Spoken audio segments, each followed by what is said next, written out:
Hello everyone, welcome back to my YouTube channel. Welcome back to Jyoti Verma. I hope you all are doing absolutely great and staying absolutely safe at home. आज हम लोग chapter acid bases and salts को complete करने वाले हैं. In two parts we are going to complete this chapter. So this is the very first part video. तो ये part 1 है. Part 2 will be out next Monday sharp at 8 PM. It will be premiering. So guys don't forget to watch that video as well. तो acid bases and salts का जो ये chapter है it's not lengthy, but इसमें activities बहुत सारी हैं and that is what I wanted to tell के हम सारी एक्टिविटीज़ भी कवर करेंगे. Guys actually my computer is not working really well, that's why I am shooting my videos in mobile phone. So जिसकी वजह से I thought to delay some lectures due to that, but I thought that mobile phone will be okay option as I didn't wanted to delay out the lectures. Now the very important thing, ये एक star thing है जो मैं आपको बताना चाहती हूँ कि if you want all the study material, सारी स्टडी मटेरियल अगर आपको चाहिए, all you have to do is guys go ahead and join me on Telegram. Go ahead and join me on Telegram, because on Telegram you get all the study material required. Not that much, but you get all the lecture notes, quizzes. We play quizzes there. So what happens is, जैसे ये जो video है ये 8 बजे आती है. ये जो वीडियो है ये 8 बजे आती है. मेरी वीडियोस कब आती है? मेरी वीडियोस आती है पीपल हर Monday at 8 PM for grade 7. तो जैसे 8 बजे ये वीडियो आई, आज इसकी वीडियो की पार्ट 1 आई. तो आज पार्ट 1 आई है ना. अब जब इसकी वीडियो की लास्ट पार्ट है ना, इससे last part I mean second part आएगी. सेकेंड पार्ट इस वीडियो की लास्ट पार्ट होगी. इसमें पूरा चैप्टर तमाम ख़त्म हो जाएगा.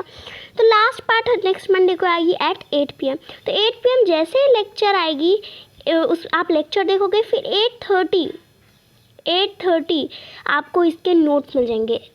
लेक्चर के नोट्स की मैं बात नहीं कर रही हूँ, मैं बात कर रही हूँ यार पूरे चैप्टर के नोट्स की. One of those most amazing and beautifully hand written chapter के नोट्स मिल जाएंगे आपको. तो बी देयर फॉर दैट. और फिर जैसे 8:35 होता है, 8:35 को आपको टेलीग्राम के लेक्चर नोट्स मिल जाएंगे. लेक्चर 1 प्लस लेक्चर 2 दोनों का कंबाइंड लेक्चर नोट्स अवेलेबल है मेरे पास आप सबके लिए.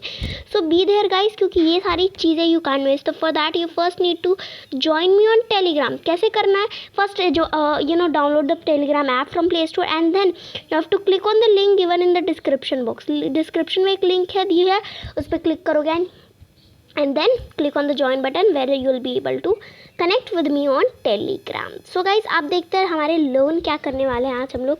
तो पहली जो चीज़ है जो हम सीखेंगे,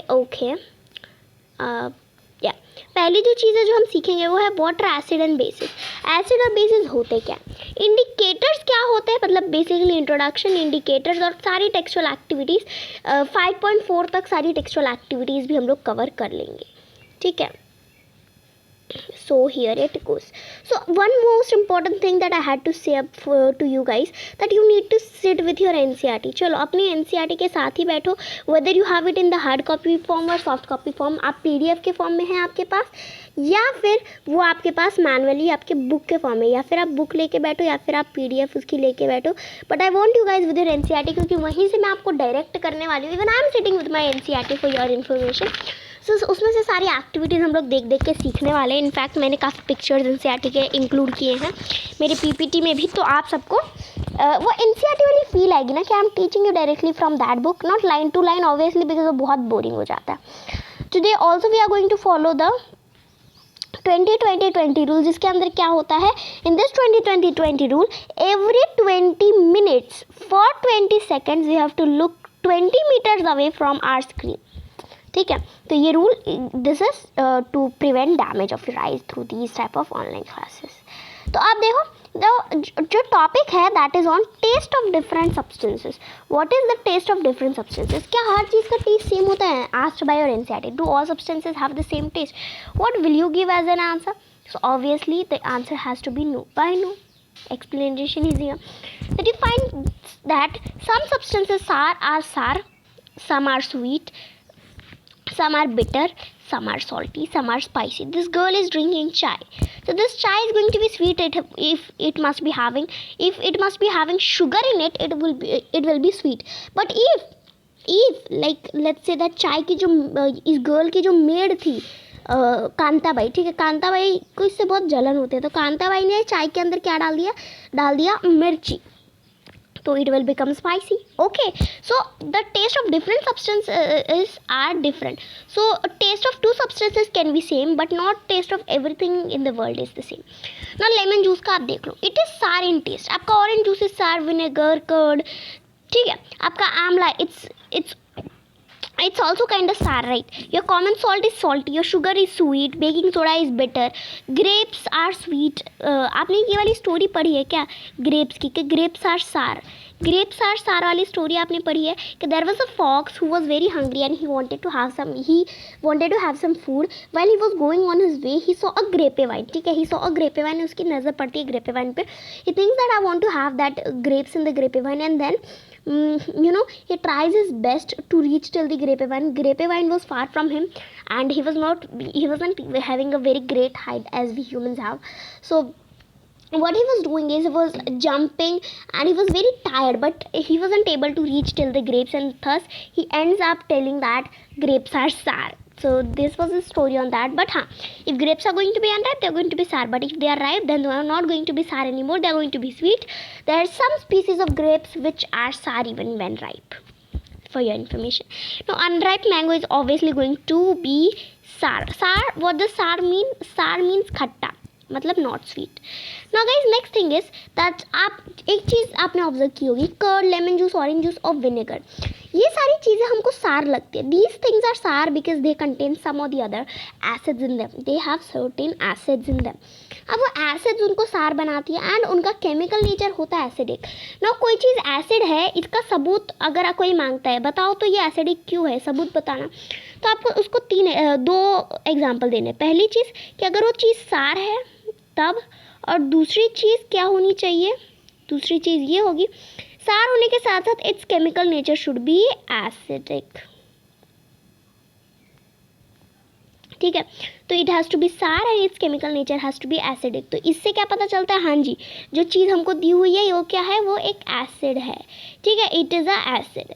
अब ये बेस का भी कुछ यही हाल है. बेस में क्या होती है, 3 कैटेगरीज होती है. मैं ये वाला रब कर देती हूँ so that I can explain you guys. Okay,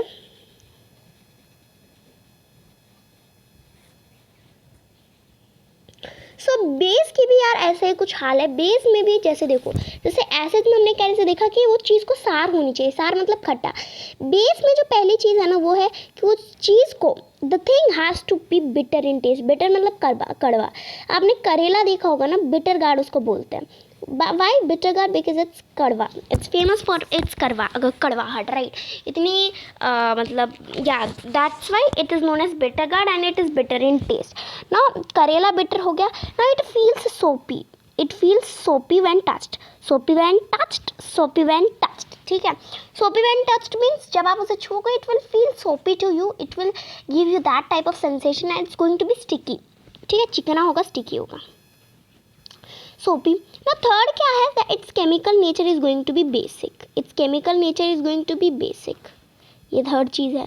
तो यार उसका केमिकल नेचर क्या होगा, उसका केमिकल नेचर होगा बेसिक. तो ये 3 प्रॉपर्टीज़ किसकी हमने पढ़ी, ये 3 प्रॉपर्टीज़ हमने बेसिस की पढ़ी.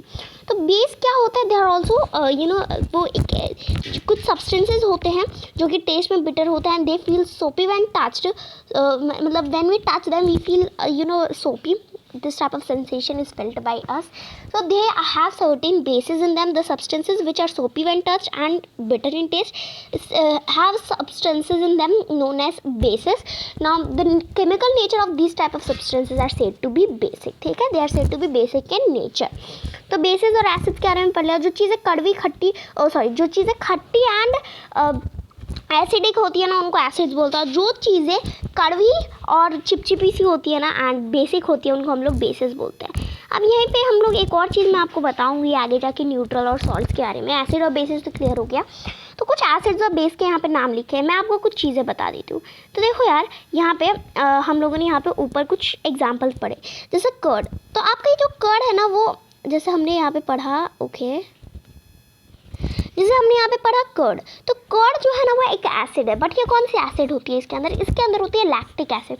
बेसिकली कर्ड का जो क्रिएशन है वो कौन बनाता है, हु प्रोड्यूसेस नहीं, लेकिन who promotes the growth of the curd. मतलब उसको बनाने में मदद कौन करता है? It doesn't happens itself.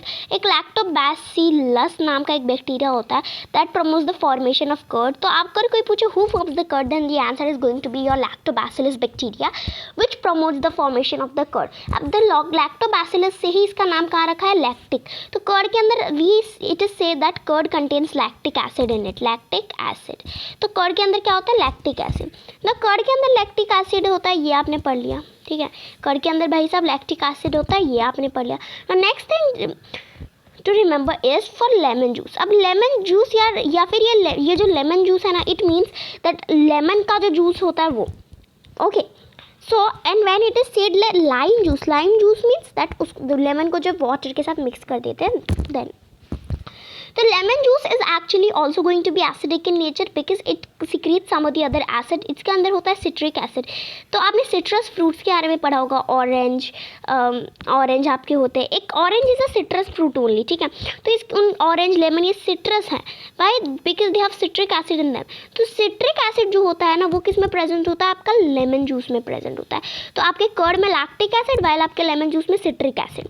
आपके ऑरेंज जूस में भी एसिड प्रेजेंट होता है, आपके विनेगर में भी एसिड प्रेजेंट होता है। तो ऑरेंज जूस जैसे मैंने बोला citric acid because it's a citrus fruit. आपका जो विनेगर है वो ये भी सार होता है because it contains acetic acid in that.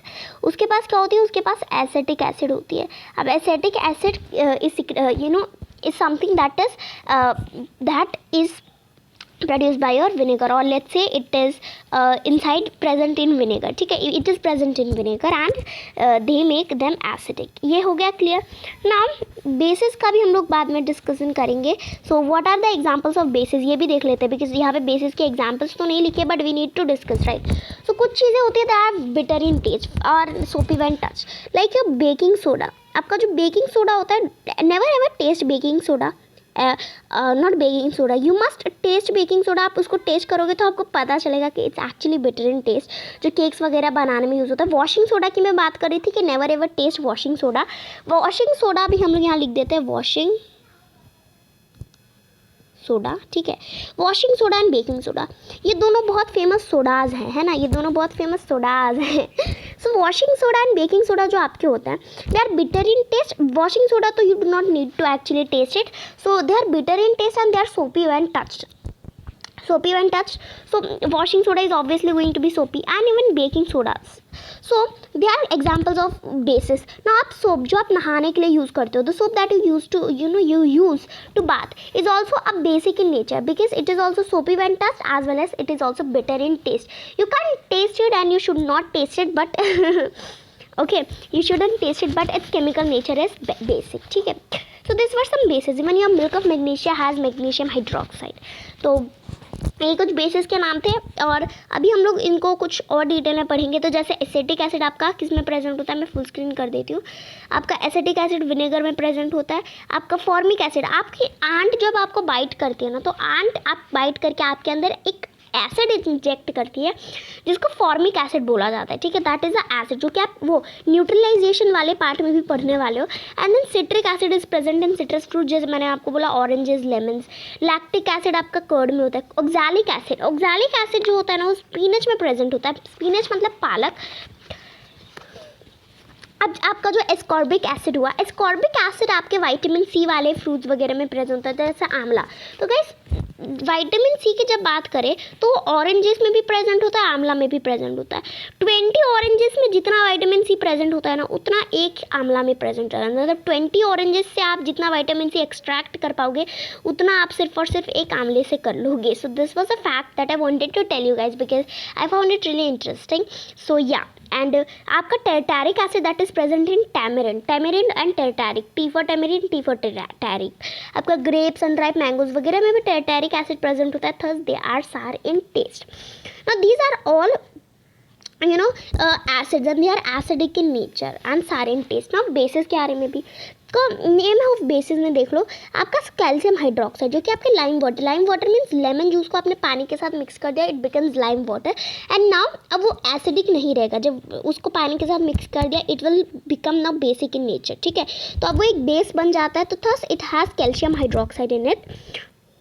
आपका जो विंडो क्लीनर्स वगैरह होता है, कॉलिन वगैरह, उनके अंदर क्या प्रेजेंट होता है? Ammonium hydroxide. Ammonium hydroxide present होता है जो कि क्लीनिंग में काफ़ी मदद करता है। आपका वॉशिंग सोडा हो गया, वो भी एक बेस है जो कि क्लीनिंग में मदद करता है। आप बेकिंग सोडा को देख लो, कई बार ऐसा होता है ना कि हमारे कपड़े पर कोई दाग होता है, नहीं जा रहा है, तो कई लोग बेकिंग सोडा डाल के उसे ठीक करने की कोशिश करते हैं।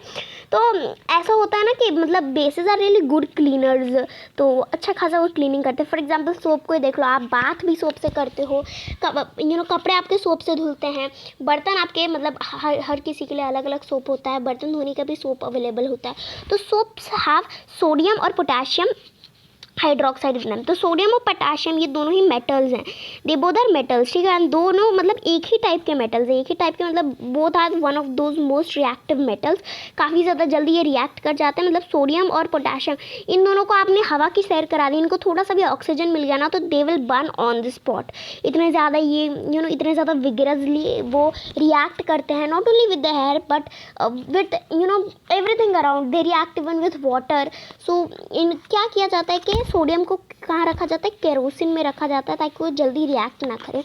और वो जल्दी मतलब हम लोगों को मिलता नहीं है प्योर फॉर्म में, we always get it in compounds because वो इतना रिएक्ट ही करता है। कंपाउंड्स मतलब उसने किसी चीज़ के साथ रिएक्ट कर लिया, वो कंपाउंड बन जाता है। लेकिन फिजिकल एंड केमिकल चेंजेस वाले चैप्टर में हम लोग आगे पढ़ेंगे। सो वो हमेशा कंपाउंड में मिलता है। अब आपका जो मिल्क ऑफ मैग्नीशिया है, जब आपको एसिडिटी वगैरह होती है तो आपको डॉक्टर बोलते हैं ना कि मिल्क ऑफ मैग्नीशिया पीने, तो ये जो होता है इसके अंदर मैग्नीशियम हाइड्रोक्साइड होता है। Again that is a base, ठीक है।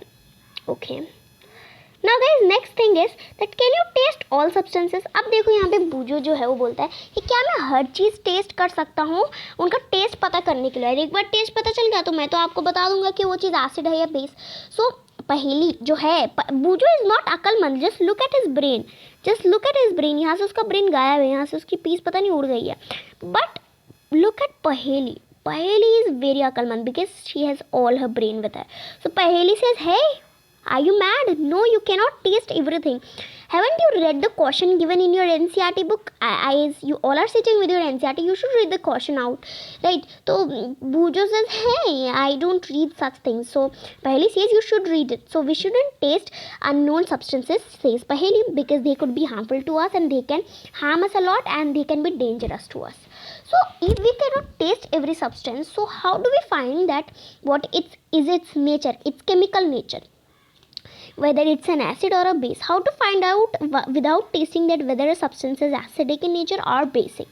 So for that we have very amazing things known as indicators. So for that special type of substances are used, and these are your indicators. So guys, from this slide the question that has to be asked is what exactly indicators are. Define indicators and their different types. So you need to know this. So this will be asked as a 1 or 2 marker question, so make sure that you know this concept well. Okay, so now guys, these indicators, how are they actually helping us to identify whether a substance is acidic or basic? So these indicators actually change their color when we add them to a specific solution. If we add them to acidic solution, then they are going to change their color. If we add them on basic solution, then they are going to change their color. Litmus paper are also available in different variation, different colors. So guys, how how to find out that whether substance is acidic or basic through the help of litmus paper, that is also what we are going to learn in this session only. So this is this is a figure of a lichen. So what exactly a lichen is, if you do not know, so lichen is, you can see it a sort of a plant which is in lichen. Actually what happens in lichens is that your fungi, that your fungus basically, plus your algae, they live in a symbiotic relationship. What does symbiotic relationship means?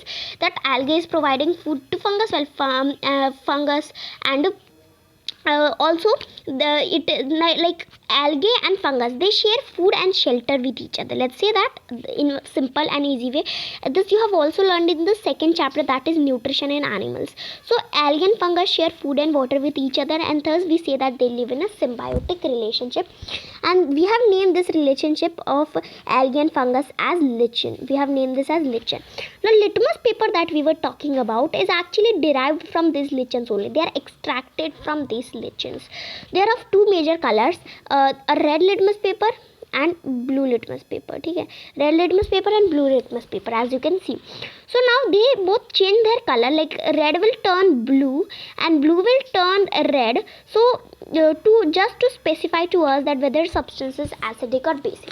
तो what did I just say was that blue और red litmus paper अपना colour change करते हैं हमें बताने के लिए कि कोई चीज़ एसिडिक है basic. Blue litmus paper red हो जाएगा और रेड लिटमस पेपर ब्लू हो जाएगा, हमें बताने के लिए कि कोई चीज़ जो हमने उनके ऊपर डाली है वो एसिडिक है बेसिक. इसको हम लोग और डिटेल में गाइस आगे अभी सेशन में पढ़ेंगे. ठीक है, तो we are going to understand this through several examples. अब आपके जो इंडिकेटर्स होते हैं वो भी दो टाइप के, एक नेचुरल और एक आर्टिफिशियल. तो नेचुरल इंडिकेटर का नाम यहाँ देखते हैं. ये first very famous natural indicator is going to be या लिटमस, जो कि सबसे फेमस है among all. So litmus is a natural indicator that is extracted from lichens. Lichens again, it is a symbiotic relationship between your algae and fungi. So actually the litmus paper that you get is extracted from lichens. You already know, I have told this several times. So whenever in the exams it's asked about how exactly litmus paper are extracted, and if you have to define litmus paper and if it is a 3 or a 4 mark question, you can define it this way. Now in litmus paper what happens, that litmus paper are of two major colors that I already said people. Those two major, okay, so those two major colors that I said were red and blue. Those two major colors were red and blue. So a red litmus paper is going to change to blue and a blue litmus paper is going to change its color to red. मतलब red litmus paper blue हो जाएगा, blue litmus paper red हो जाएगा, बताने के लिए हमें कि कोई चीज़ एसिडिक है या बेसिक. तो अब ये कैसे होगा, ये पूरी प्रोसीजर हम लोग यहाँ पढ़ते हैं. तो लेट्स से दैट यहाँ पे हमने एक रेड लिटमस पेपर रख दिया है. यहाँ पे रेड लिटमस पेपर एक रखा हुआ है एंड इसके ऊपर मैं डालती हूँ कोई मैं इसके ऊपर लेट से डाल देती हूँ कोई बेसिक सॉल्यूशन. ठीक है, जैसे सोप डाल देते हैं. बेसिक में भी हम लोग क्या डाल रहे हैं, यहाँ पे सोप डाल रहे हैं. सोप सोल्यूशन डालेंगे, ऐसे सोप डाल देंगे और चेंज हो जाएगा, ऐसा नहीं है. सोप का सोल्यूशन उसको वाटर के साथ मिक्स करके डाइल्यूट करके हम लोग डालेंगे. तो हमने क्या किया, इसके ऊपर सोप डाल दिया. सोप क्या था, सोप था भाई साहब basic in nature. Soap was basic in nature. तो अब ये जो रेड लिटमस पेपर है, इसको चीख के बताना है कि जो चीज़ मेरे ऊपर डली है वो बेसिक है नेचर में. अब वो बताए कि कैसे, उसके पास मुंह तो है नहीं. तो what does it do is it changes its colour. वो अपना कलर बदल लेते. तो जो लिटमस पेपर अब तक रेड थी, जो लिटमस पेपर की हम लोग बात कर रहे थे कि यार वो रेड है, अभी तक वो रेड थी, मैं उसको रेड कलर कर देती हूँ. एक सेकेंड. यस गाइस, सो देखो फाइनली इट्स डन. तो ये जो रेड लिटमस पेपर थी, मैं अभी इसे कलर कर देती हूँ. So here it goes.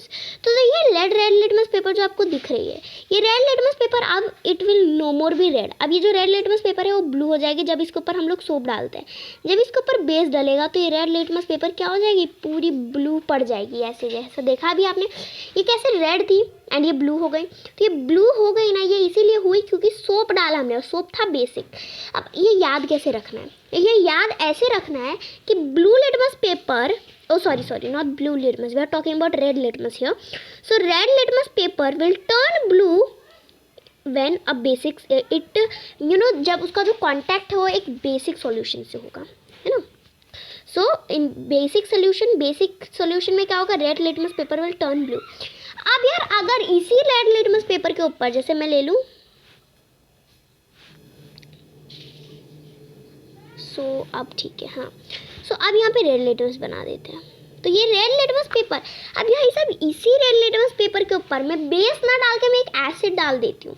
इस रेड लिटमस पेपर के ऊपर मैं एसिडिक सॉल्यूशन डाल देती हूँ. तो अब इसका कलर क्या हो जाएगा, तो जब इसके ऊपर मैं एसिड का सॉल्यूशन डालूंगी ना तो its colour will not change, remember. So जब ऐसा होता है ना कि red litmus paper does not change its colour, तो वो होता है क्यों, क्योंकि उसके ऊपर हमने क्या डाला है, एसिड डाला है. तो when it comes in a contact with the acidic solution, it does not changes its color. Red color, no effect, it shows no effect. ठीक है, ये भी आप सबका क्लियर है. तो लिटमस पेपर वाला ये जो कॉन्सेप्ट था ना, ये अभी आपका क्लियर है.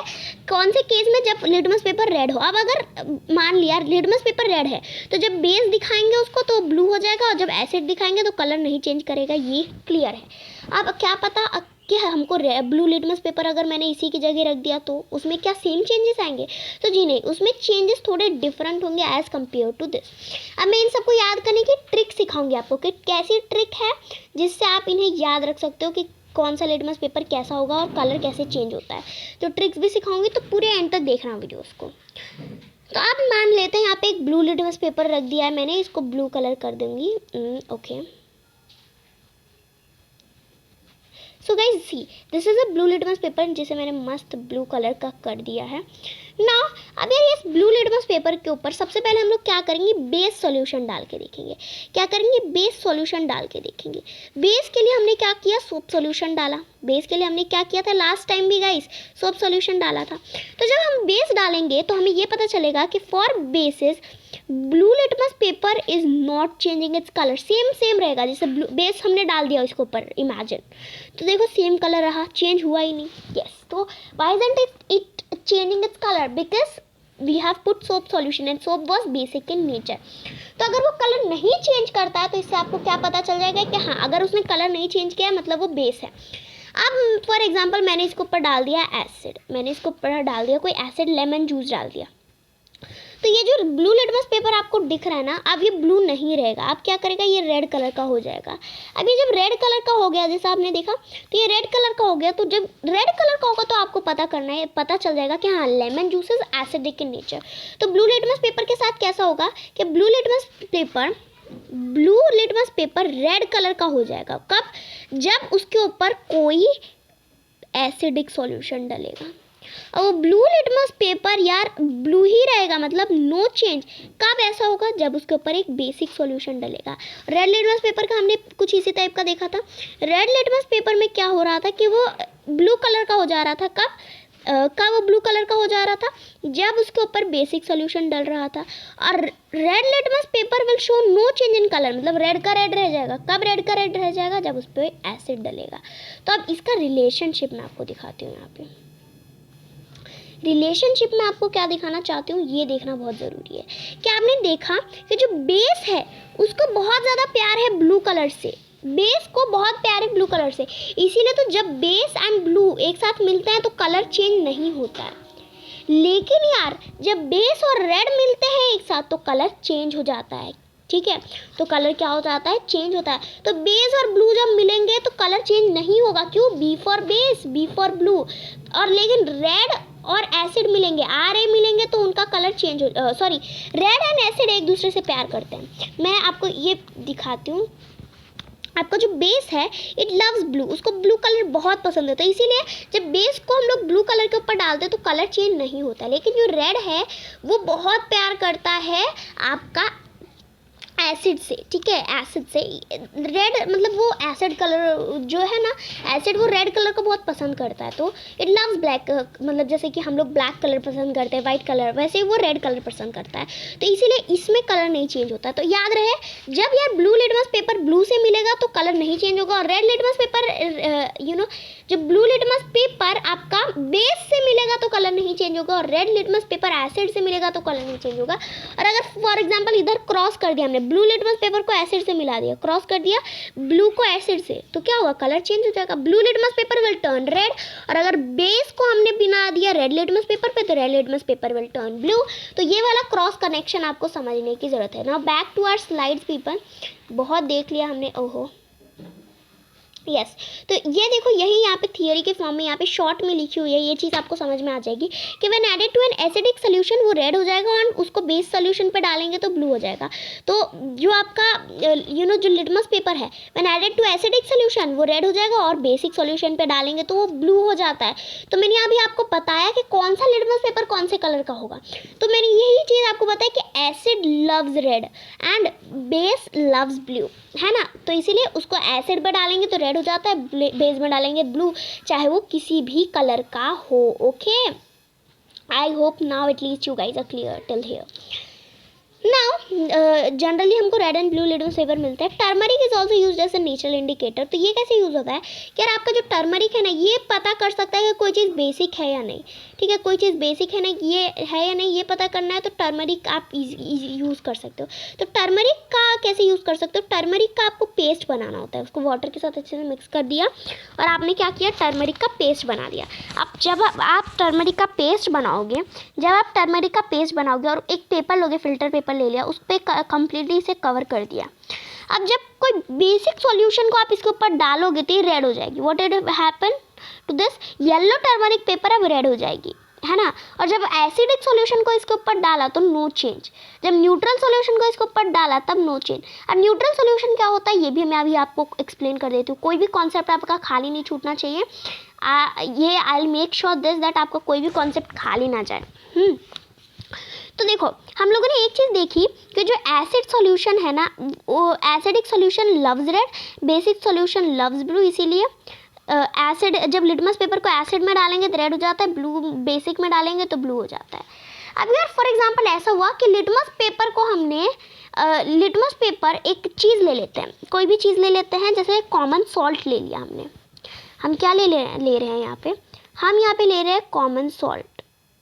कॉमन, यहाँ पे सॉल्ट लिख देती हूँ मैं नॉर्मली, कॉमन लिखने की क्या ही ज़रूरत है अभी, तो सॉल्ट। ठीक है, हमने फॉर एग्जांपल क्या ले लिया, सॉल्ट ले लिया। अब हमने जो सॉल्ट लिया है पीपल, आपको एक चीज़ याद रखना है, it is neutral in nature. वो नेचर में कैसा है, वो नेचर में न्यूट्रल है। ठीक है, वो नेचर में कैसा है, नेचर में न्यूट्रल है। अब यार उस सॉल्ट को फॉर एग्जांपल हमने ब्लू लिटमस पेपर के ऊपर डाला तो उसका कलर चेंज नहीं हुआ। अब उसी सॉल्ट को हमने किसके ऊपर डाला, रेड लिटमस पेपर के ऊपर, तब भी उसका कलर चेंज नहीं हुआ। तो जब दोनों ही लिटमस पेपर पे उसके कलर नहीं चेंज हो रहा है, मतलब वो न्यूट्रल है। समझ में आई अब आपको ये बात, कि जब दोनों ही लिटमस पेपर पे इसका कलर नहीं चेंज हो रहा है मतलब ये न्यूट्रल है, it is neutral in nature. तो अब अगर आपको ये समझ में आ गई हो तो फटाफट से give me a thumbs up in the comment section और in the chat box as well people. तो यहाँ पे देखो वही है न्यूट्रल, तो न्यूट्रल पे इसका कलर चेंज नहीं होता है। तो टर्मरिक के पेपर के ऊपर आप बेस जो डालोगे ना तो वो रेड हो जाएगा, और अगर आप टर्मरिक पेपर के ऊपर एसिड या फिर न्यूट्रल डालोगे तो उसका कलर नहीं चेंज होगा। तो टर्मरिक पेपर को आप यूज़ कर सकते हो to identify whether something is basic in nature और नॉट, क्योंकि वो ये नहीं बताएगी कि वो एसिडिक है या न्यूट्रल है, वो बता देगी कि भाई साहब वो बेसिक है या नहीं। तो उसे बेस को पता करने के लिए यूज होती है, not it is not use for acidic और न्यूट्रल सब्सटेंसेस। ओके, नाउ बुजो बोलता है कि जब मेरे वाइट शर्ट पे स्टेन या दाग लग जाता है तब वो रेड हो जाती है जब उसको मैं सोप से धोता हूँ। अब मुझे पता चला क्यों, क्योंकि सोप तो बेसिक है और जब बेसिक सोल्यूशन को डालेंगे टर्मरिक के ऊपर, मतलब टर्मरिक के स्टेन के ऊपर, इसीलिए वो रेड हो जाता है। और इसीलिए आप अपने मम्मी के लिए ग्रीटिंग कार्ड भी बना सकते हो। एक टर्मरिक पेपर बनाना है आपको, यहाँ पे लिखा हुआ है पूरा प्रोसीजर, एंड उसे कॉटन बर्ड की हेल्प से उसके ऊपर सोप सॉल्यूशन की हेल्प से कुछ डिज़ाइन बना सकते हो तो रेड हो जाएगी। For you can make it for your mother, your parents or your siblings on his or her respective birthdays। ठीक है ना, एक्टिविटी से शुरू करते हैं। देखो यार हमारा आधे घंटे वेस्ट हो गए, आधे घंटे वेस्ट नहीं हुए, मतलब आई मीन आधे घंटे हम लोगों ने ऑक्यूपाई कर लिए हैं, and we are clear with all our concepts for the day. जितने कॉन्सेप्ट्स थे सारे क्लियर है। अब हम लोगों को एक्टिविटीज़ करनी है। तो guys what I am thinking is, ऐसे सेशन बहुत लंबा हो रहा है, if we do activities for this session then it is going to become even more longer. So अभी क्या करते हैं हम लोग, एक्टिविटीज़ को नेक्स्ट सेशन के लिए पोस्टपोन कर देते हैं, तो फिर नहीं तो session will turn even more longer and then I don't want that. So what should we do is, next session में करते हैं पार्ट 2 सेशन में हम लोग activities. I promise you guys part 2 session में जितना भी इस सेशन का बाकी रहा है वो सारी चीज़ें हम लोग देख लेंगे। तो wait for part 2, I will be always there for you people. तो पार्ट 2 में सारी एक्टिविटीज़ कवर कर लेंगे। आज के लिए इतना ही। आज आपके कॉन्सेप्ट क्लियर हैं, this is a great thing for me. Part 2 session में कॉन्सेप्ट्स के साथ साथ आपकी एक्टिविटीज़ भी क्लियर हो, I will make this sure. Bye guys.